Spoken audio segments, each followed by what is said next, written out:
Hello, xin chào mọi người nha. Hôm nay mình đi gặt lúa và rất là đông người gặt nhé mọi người. Hôm nay có tầm khoảng 50 người hay là hơn 50 người gì đó đi. Rất là đông người và mọi người gặt lúa rất là vui nhé. Không biết ở chỗ các bạn gặt lúa như thế nào, còn ở chỗ mình thì gặt lúa là mình cắt như thế này thôi, xong mình cắt xong là mình cắt xong là mình tất cả mọi người lại thu nhé, cùng nhau thu lúa này, dọn xong là lên tuốt. Bây giờ là đang cắt đi một nửa rồi các bạn ạ. Đông người lắm, trời nắng nữa nên là mọi người đang cố gắng để cắt nhanh nhanh xong là thu để đi tuốt nhé các bạn. Vì mấy hôm nay trời nắng rất là khá là to nên là sợ trời mưa, nên là mọi người tranh thủ cắt nhanh nhanh xong là thu, xong là bắt đầu tuốt, xong là mang về nhà cất nha mọi người. Bây giờ cắt sắp xong rồi đấy, lúa rất là đẹp đúng không mọi người? Ở chỗ các bạn thì sao? Ở chỗ các bạn gặt chưa?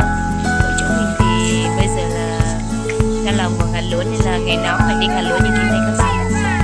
Nói chung là mệt lắm, nhưng mà người ta bảo nếu mà không làm thì không được ăn đúng không các bạn? Nên là phải đi làm, cố gắng làm mà vẫn ăn được không?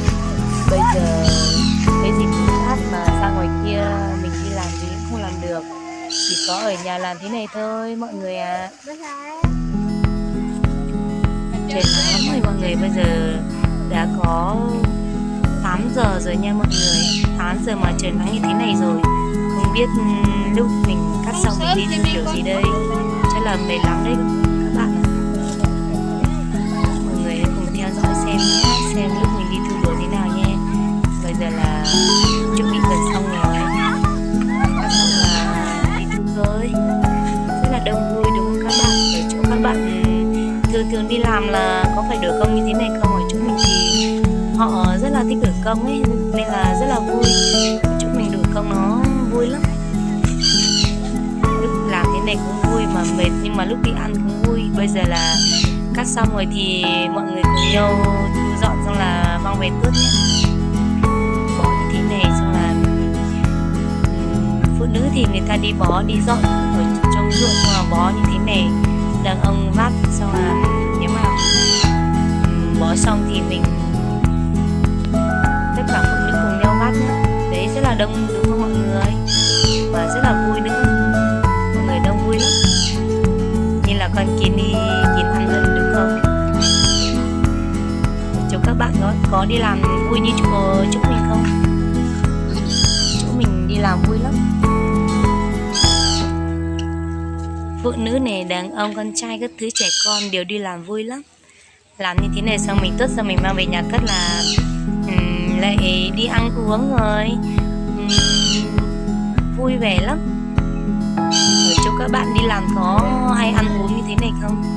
Chỗ mình thì rất là vui, nên là về cái việc ăn uống thì đó là chuyện bình thường thôi mọi người ạ. Đấy, dựa ở khu mình là thế này đấy. Bây giờ là một lần nữa nên là kể cả trời cả nắng hay nóng phải tranh thủ đi làm cùng anh đi. Bây giờ mọi người đã về rồi, xong là chuẩn bị tốt thôi. Cắt xong là chuẩn bị tốt thôi mọi người ạ. Đợi mấy anh đi vắt về nữa là tốt. Mọi người cùng nhau xem chúng mình có tốt luôn rồi cho các bạn nhé. Nói chung là rất là đông người nên là tuốt rất là nhanh nữa, kể cả tóc nó có nhiều đi chăng nữa cũng phải tuốt rất là nhanh. Rồi bây giờ đã thu hết rồi thì mọi người cùng nhau tuốt thôi mọi người. Cùng nhau tuốt xong là nghỉ thôi. Nhìn rất là mệt, mà tuốt như thế này rất là bội nên là còn nữa mọi người nhé. Tuốt mình mà cùng nhau về tắm nước xong đi ăn uống thôi. Mọi người cùng nhau xem nhé, xem tuốt được nhiều hay ít nữa mọi người. Rất là đông vui. Đây, tóc khá là nhiều nhé. Không biết lúc tuốt xong về được mấy sải nữa, nhưng mà theo mình thì chắc là